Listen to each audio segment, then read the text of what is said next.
So, I had a weird meeting this morning. Caden came in. Apparently, the council liked my mapping work on Savali enough that they want me to expand it by mapping every dimension in existence. Yeah, that might be impossible. Okay, I thought about it over lunch. I don't think it's that impossible. I'll just need the Dimensionator, which Caden loaned me, a year and 3 weeks, which has already been approved, and to never sleep again. Work starts tomorrow. Mapped my first dimension today. Pretty standard stuff, except the colors there were so vivid, like, whoa. And there were these creatures. One of them even looked like a Lombax, but he had smaller ears, a mask, and a cane, and I think he was pulling some kind of heist. Whatever it was, it looked cool. Second dimension down, not as colorful as the first one, but the creatures were definitely stranger. Their bodies were made out of all these old relics, but they could break apart and still be alive. It was so wild.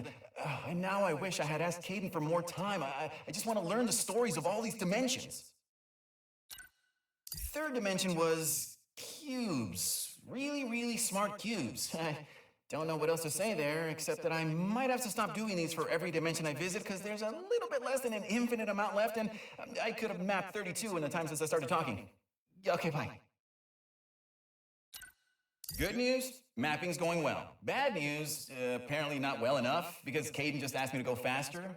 Wouldn't say why, but he sounded stressed, so I let it go. Faster. Yeah, okay, like it's that easy. Well, good thing I stopped doing those recordings. Wait, I'm doing one now. Ah! I know I was going to stop doing these recordings, but I can carve out some time every once in a while. Because I'm a genius. Dimension 31x7, not super different from home, but there were these creatures. One was firing a gun and spinning himself around every other second, while the other hung out on his shoulder doing live commentary. Oh, I wanted to hang out with them so badly. I finally figured out a way to map even faster. Caden might kill me, but listen. Instead of all the cranking and pulling a trigger to use the Dimensionator, I just converted the whole thing into a helmet that runs on voice commands. I mean, he can't argue with the results, and if he does, I'll just complain about it here. Dimension 242Y8, quite possibly the cutest dimension I've ever seen. Oh, the inhabitants were all made out of wool, I think. They could literally make anything. And there was a really pleasant voice following me around everywhere. Oh, it was incredible. Oh, and what's even better? I think I'm finally close to mapping my last dimension.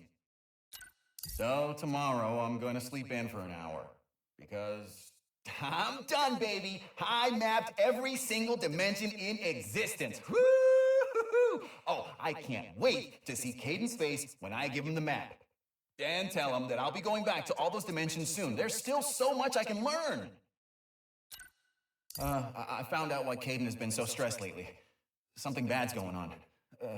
Bad enough that we need to hide as many Lombaxes as we can. And I guess all of my mapping work was to help find the perfect dimension for us to hide in. So, yeah, I hope I didn't screw anything up.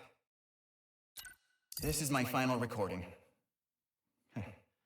If you're listening to this, that means you didn't make it to the new dimension with us, and I'm so sorry. We're trying hard to get everyone now, but our race is scattered across so many dimensions, This is not farewell. I left a copy of my dimensional map in the archives, and I marked down where we're all going. I wish I could have left you a Dimensionator too, but hey, I'm only one Lombax. I hope you find your way back to us, and if you do, please look me up. The name's Mags, and I'd love to hear your story.